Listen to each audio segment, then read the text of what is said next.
Hey guys, I don't know how many of you looked at the first video I put up, but it didn't work. Kenzie told me it was just showing this the whole time, so I'm gonna have you, I'm just gonna go through this again, and if you need help, use this. If you don't worry about it. Okay, so this is your virtual lab. It's on titration. So the first thing you're gonna do is click on the link. So control click. To watch the video about titration, it is 1 minute long. And then answer the 3 questions. Okay, the next thing you do is you're gonna go to the acid-base simulation. And so this is where it stopped working. So, new share.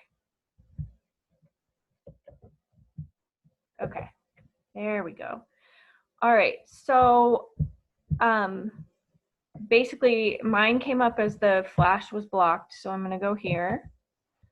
And I've unblocked it a bunch of times, so mine pops up right here to unblock, but I'm gonna just show you the whole way. So site settings, down to flash, allow.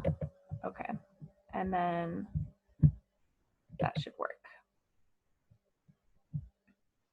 Okay, so now, yep, there it is. Okay, so basically for this next section, you just need to go and make sure you're going in order. So 1, 2, 3, 4, 5, and then we're not doing 6. So number 1, select the type of reaction is strong versus strong. Fill the burette with base. 3, acid is HCl, base is NaOH.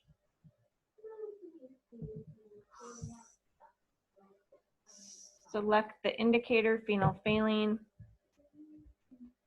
And then from here is when you're going to perform the titration. Stop it. Okay. So you're going to add base. I just picked a random number. And so you'll notice when you get lower, oh, see, I added too much base. So if it turns this Maddox, if it turns this bright pink color, that means you've gone too far. So then you need to reset it. So the goal is to get a pink color. Maddox Joseph.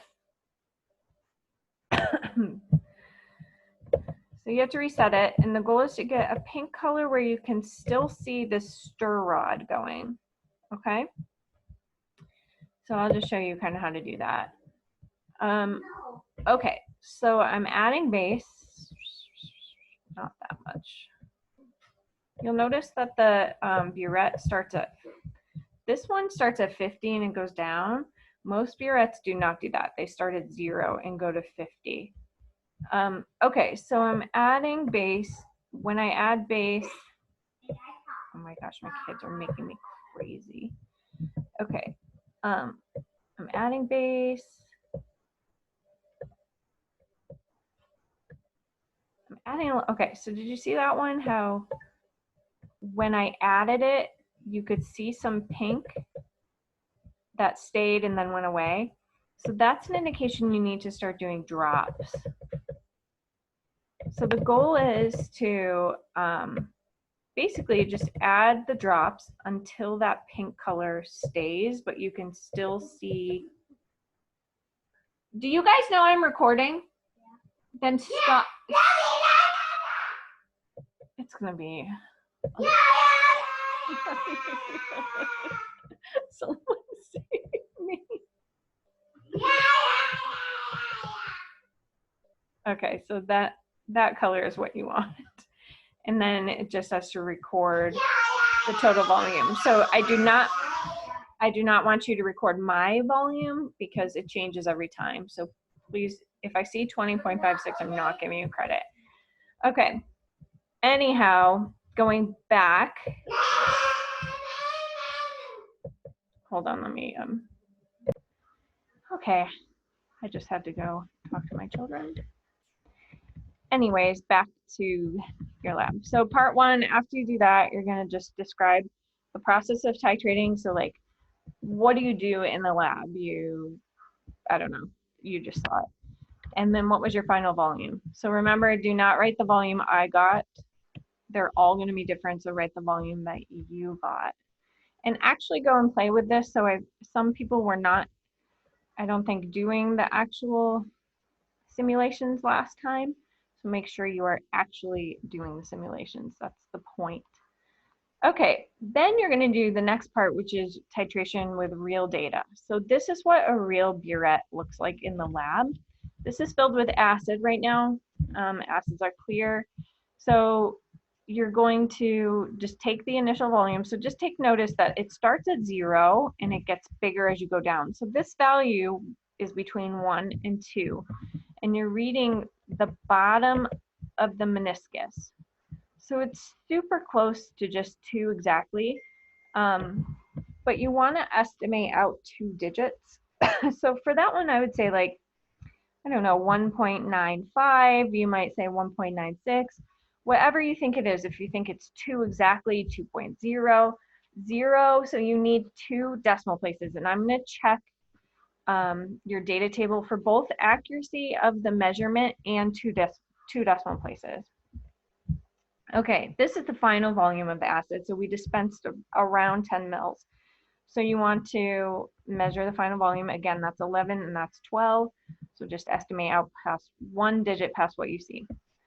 Phenolphthalein indicators added to the flask. It's clear because that's what color phenolphthalein is with an acid. And then it says record on your data table the initial volume of base. So this is the same thing. So you're just going to record the initial volume, but this is base this time. And then you're going to add, we're going to pretend we're adding it from the burette into the flask until the endpoint is reached. So this is a picture of endpoints, a very, very light pink color. And that's your final volume. So from here, going to enter your data, initial volume, final volume, and then volume used is the actual amount that you dispensed. So that was what the titration homework was last night. You had to like do that subtraction for 2 of them. And as a reminder, I always go through and correct for formatting issues. So don't be stressed about that. Okay, so make sure your volume measurements are recorded to 2 decimal places, accuracy also. And then you're just going to perform the calculations. So you'll determine the molarity of the unknown HCl. And then a percent error. So for these, just show your setup and the answer. Don't forget units. And then conclusions are there. Okay, so I think that's about it. And if you have any additional questions, I am available to Zoom with you or just email me. Okay, thanks.